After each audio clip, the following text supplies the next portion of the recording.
Cześć, cześć! Z tej strony Julita.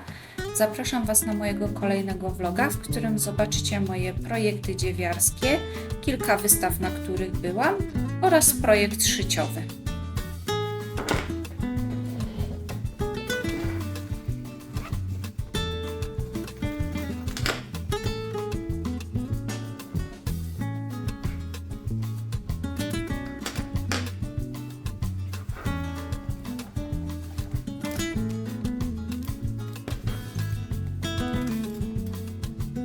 Głównym projektem, którym się teraz zajmuję, jest Perfect Basic Sweater od Lana Dani.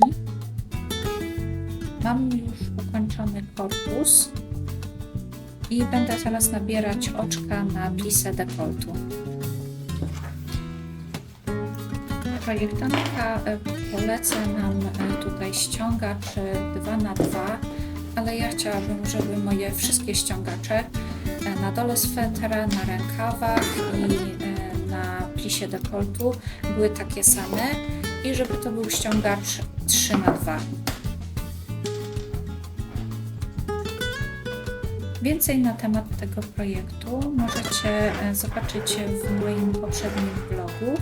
Tam opowiadam o wzorze i o materiałach, jakich używam.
Udało mi się dosyć szybko przerobić plissé dekoltu.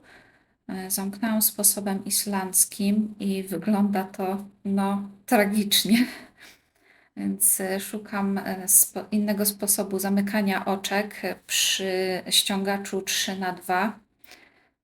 Widzę, że nie będzie to chyba zbyt łatwe. Ten wariant oczywiście idzie do sprucia. Także pa.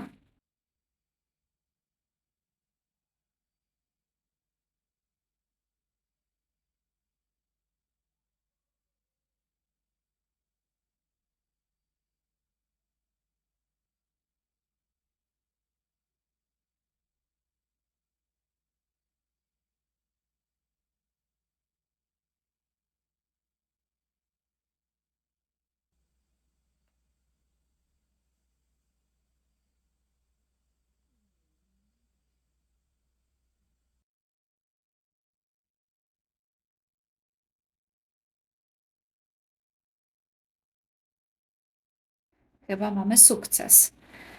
Znalazłam na YouTubie zmodyfikowaną wersję włoskiego zamykania oczek, dostosowaną do ściągacza 3×2 i muszę powiedzieć, że bardzo mi się to podoba. Wygląda estetycznie. Spróbujmy przymierzyć, bo na tyle, na ile wygląda bardzo estetycznie, to też wygląda dosyć ciasno. No i pewnie, że ciasno. Moja głowa przez to nie przechodzi, więc opcja numer 2 idzie do prucia.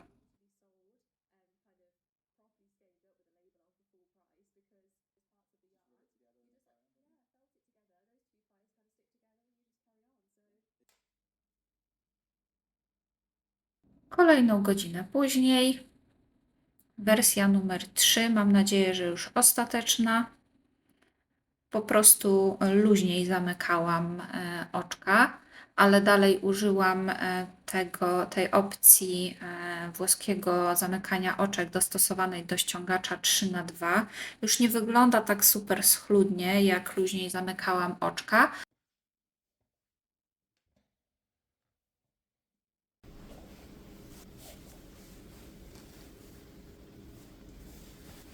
Świetnie, przez głowę przeszło, więc jestem mega zadowolona. Zobaczmy jeszcze z bliska, jak to wygląda. No, wygląda ok. Jeżeli po blokowaniu nie będzie to wyglądało dobrze, to po prostu spróbuję i spróbuję jeszcze jakiejś innej opcji zamykania oczek.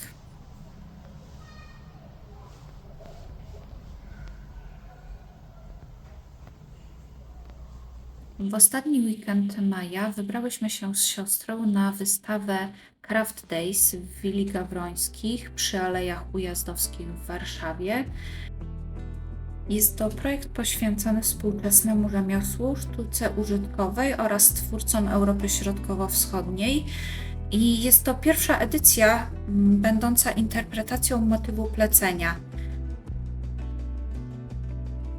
Miałyśmy okazję zobaczyć niesamowite tkaniny, meble oraz ceramikę.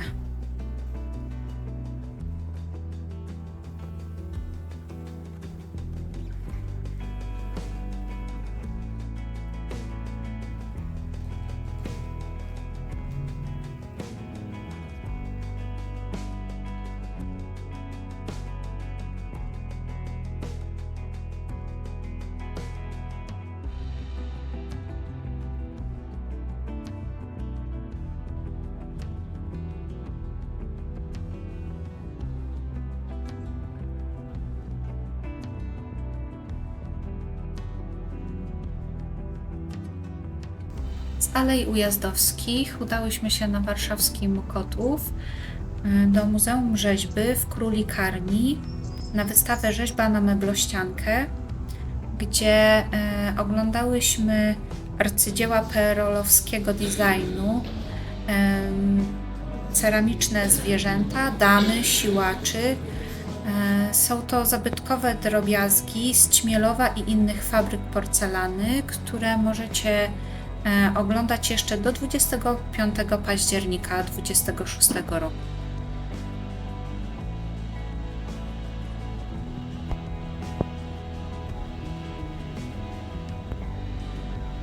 Wystawa nam się bardzo spodobała i możemy ją Wam polecić. Jeżeli jesteście fanami ceramiki, koniecznie odwiedźcie warszawską Królikarnię. Nam najbardziej spodobały się te dwie damy, które skojarzyły nam się z nami.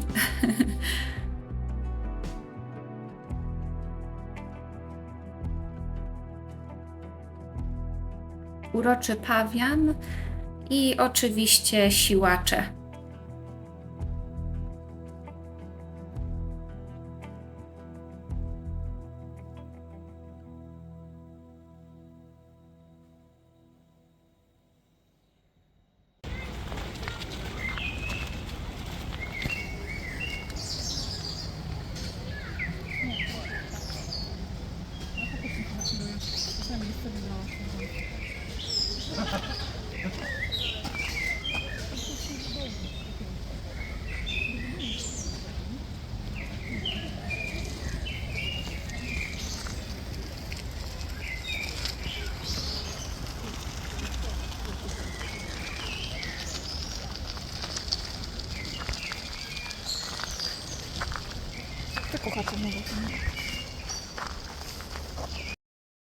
Ostatnią wystawą, jaką odwiedziłyśmy tego dnia, była wystawa Oświecenie obejmująca 4 dekady twórczości Marka Beamera. Miałyśmy okazję podziwiać tutaj po prostu przepiękne instalacje świetlne oraz rzeźby, które były tak na granicy sztuki i funkcji użytkowej. Wystawa wywarła na nas ogromne wrażenie. Obejmowała 4 kondygnacje i w przejmujący sposób łączyła w sobie dźwięk, światło, zapach. Obok tej wystawy nie dało się po prostu przejść obojętnie.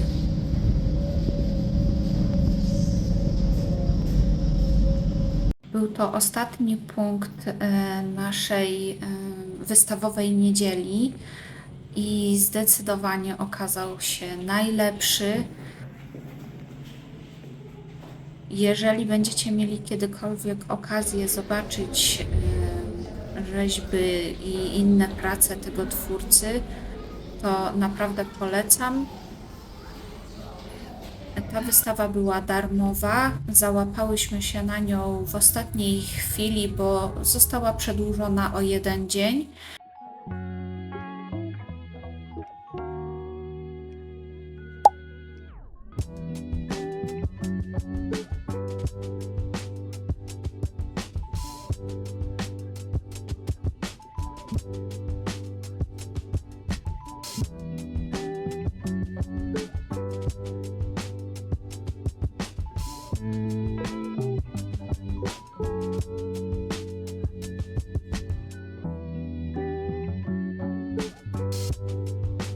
Wracam do mojego cloud topu i po ponad 8 godzinach mam taki efekt.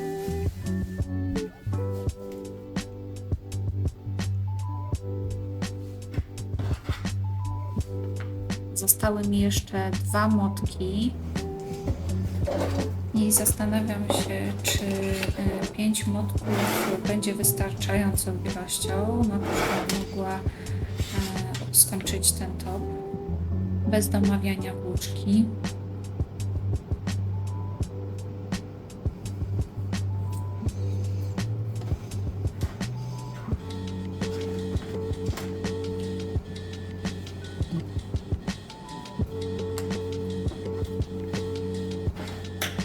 A oprócz mojego cloud topu znalazłam jeszcze w swoich robótkach niedokończoną torebkę z rafii.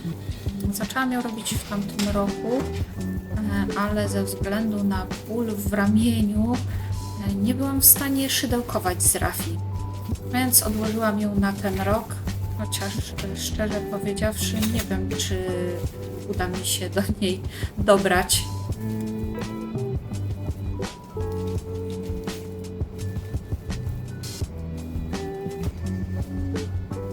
Oprócz tego postanowiłam, że uszyję sobie torbę projektową. Kupiłam w zeszłym roku takiego fajnego pina, mamusia Muminka. Mam też kilka bardzo ładnych tkanin i między innymi jest tutaj błękitny mikrowelwet. Mam ochotę na taką pikowaną torbę projektową, niedużą. Myślę o takiej na projekty skarpetkowe. Napiszcie w komentarzu, jakie jeszcze hobby oprócz robienia na drutach zajmuje Wam czas. Ja uczę się szyć na maszynie i czasem szydełkuję.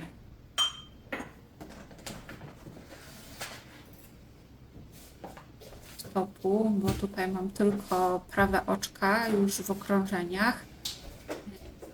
Nie mam za bardzo chęci na robienie tej torebki z rafii, więc spadło na opcję numer 3, czyli będę szyła torbę projektową.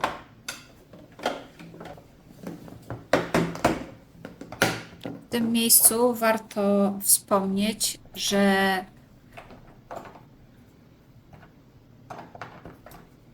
Jestem początkująca, jeżeli chodzi o szycie na maszynie.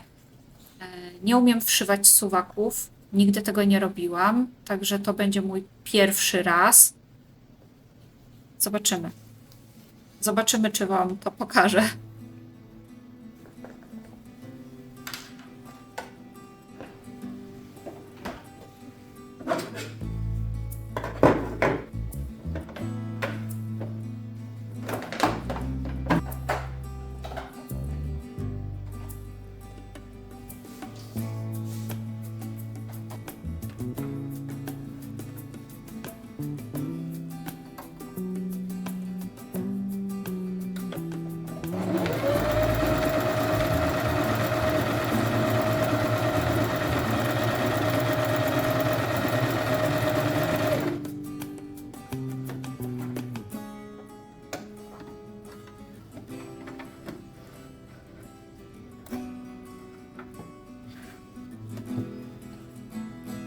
Korzystam z tutorialu znalezionego na YouTubie, który bardzo fajnie pokazuje, jak wykonać taką torbę i bardzo prosty sposób. Także mam nadzieję, że mi wyjdzie. Już raz kiedyś szyłam torbę projektową. Też była plikowana, ale była zaciągana na sznureczki bez suwaka.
Very important step. You need to open up your zipper. You don't have to open it up all the way, but at least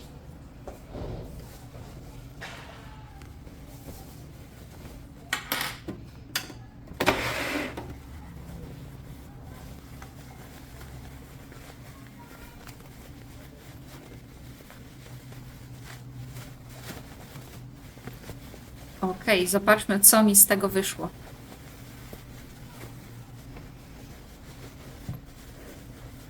Wywrócenie tego na drugą stronę nie było wcale takie łatwe, ale wygląda nieźle.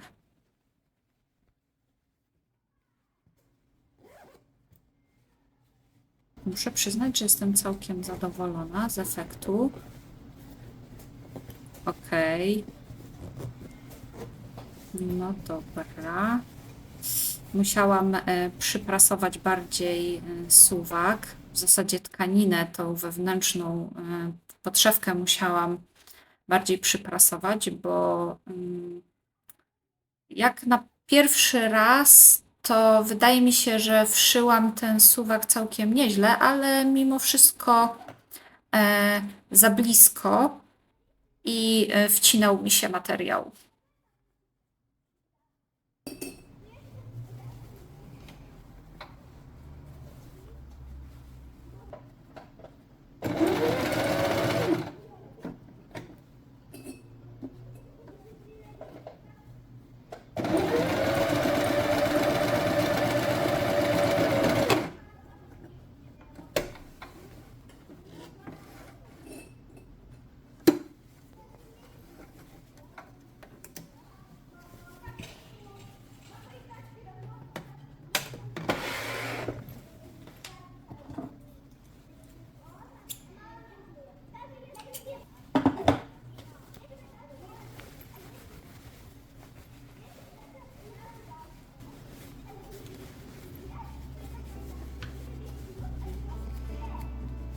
Ok, po dokładniejszym zaprasowaniu podszewki suwak śmiga elegancko.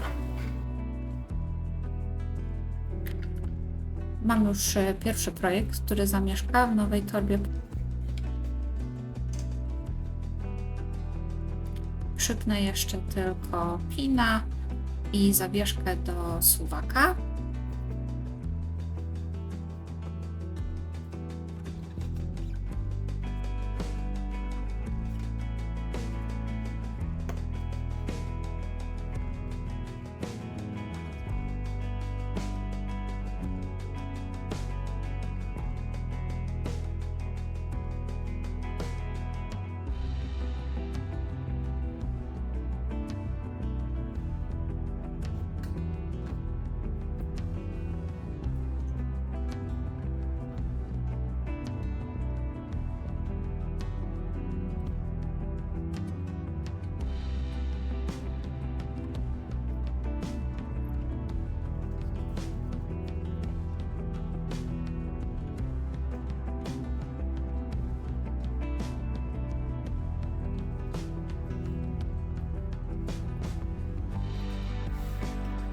A w nowej torbie zamieszkają jako pierwsze Soft Daisy Socks, które wykonuję z tutorialu Roxany z kanału Knitted Moments na drutach 2,25 mm.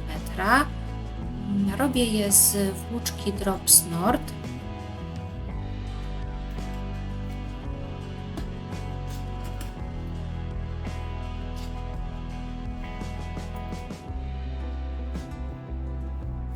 Są to skarpetki w taki teraz bardzo na czasie ażurowy wzór.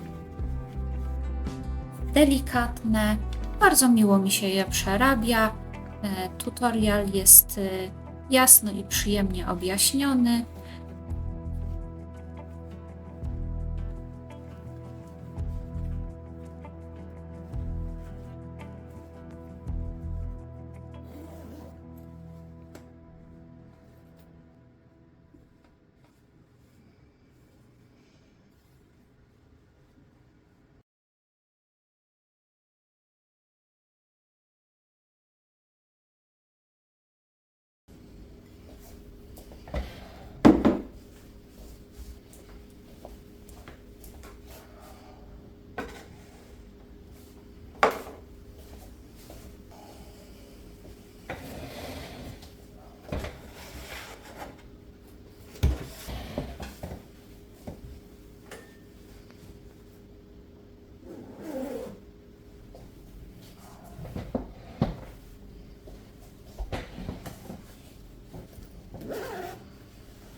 Muszę przyznać, że jestem bardzo zadowolona z swojej nowej torby projektowej.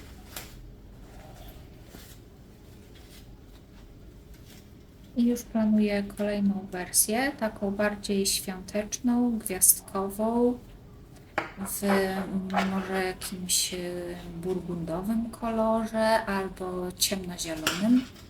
Też właśnie z takiego welwetu. A wracając do skarpetek, to w obydwu mam już ukończone pięty. Przechodzę teraz do robienia stopy. Na spodzie stopy będę robiła tylko prawe oczka, a na wierzchu będę wykonywała dalej ażur.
Myślę, że te skarpetki będą prezentem dla mojej siostry, także stopę będę robiła na rozmiar 37. Ona bardzo lubi takie cienie beżu i ażurowe skarpetki. Jedne z pierwszych skarpet, jakie w ogóle zrobiłam, to były właśnie skarpety ażurowe dla niej.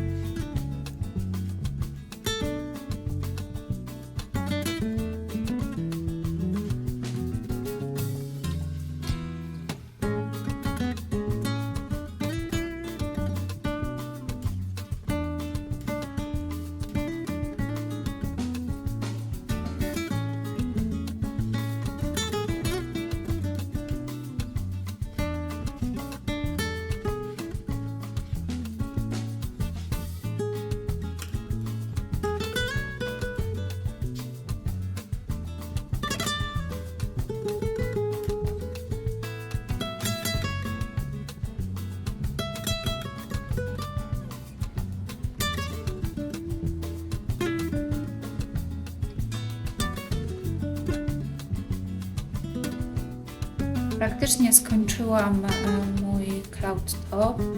Zostało mi tylko tyle włóczki z 5 motków Drops Bell, a mam jeszcze do wykończenia dekolt i otwory na ramiona, także zobaczymy, czy mi wystarczy. No, jak widzicie, wystarczyło mi. Zrobiłam o jedno okrążenie mniej przy wykończeniu otworów na ramiona. Wykonanie całego topu zajęło mi prawie 14 godzin. Sami ocencie, czy to jest dobry czas, czy kiepski. Dajcie znać koniecznie w komentarzu. A tutaj możecie zobaczyć już efekt końcowy.